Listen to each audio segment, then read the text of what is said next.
Samantala, asahan ang mas mataas na singil o sa singil sa tubig ng Manila Water Company na mararamdaman ng mga customer nito sa kanilang October billing.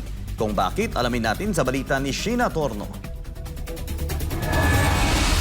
Aprobado na ng Metropolitan Waterworks and Sewerage System o MWSS Regulatory Office ang Foreign Currency Deposit Adjustments o FCDA o tariff adjustments sa mga kumpanyang Manila Water Company at Maynilad Water Services Incorporated. Ang FCDA ay ang quarterly review ng MWSS-RO para bigyang daan ang mga konsesyonaryo na makapag-adjust ng singil sa tubig batay sa galaw ng foreign exchange rates. Ayon kay Attorney Patrick T., Chief Regulator ng ahensya, magre-resulta ito ng taas singil ng Manila Water na naglalaro mula 3 pesos hanggang 8 pesos para sa mga kumukonsumo ng 10 hanggang 20 cubic meter. Mahigit 16 pesos naman sa mga kumukonsumo ng 30 cubic meters.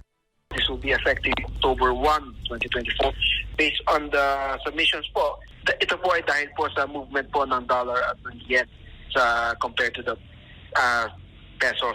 So dahil po nag-devalue po ang peso compared sa dollars, ay kaya po nagkaroon po ng increase sa Manila Water customers.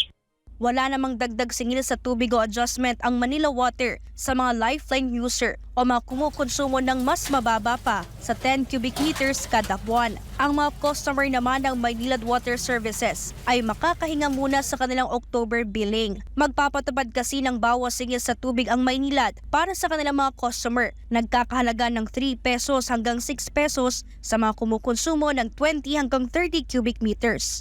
Sa Maynila, may mga yen-denominated loan sila. Kaya po, nagkaroon po ng rollback dahil sa yen naman po, nag-appreciate naman po ang pesos compared sa yen. Gayunpaman, nilinaw ng MWSS-RO na patas ang kanilang ginawang investigasyon kung kaya't kailangan itong ipatupad ng mga nabanggit na konsesyonaryo. WSS-RO ay binusisi po ang application ng dalawang Manila Water at Maynilad. At based po sa aming findings ay nagkakaroon po ng increase at decrease sa Manila Water at Maynilad respectively. Ito po ay ayon sa investigation ng aming Financial Regulations Area at ito po ay pina-approve po sa ating MWSS Board of Trustees. Para sa Diyos at sa Pilipinas kong mahal, ito si Sheena Torno, SMNI News.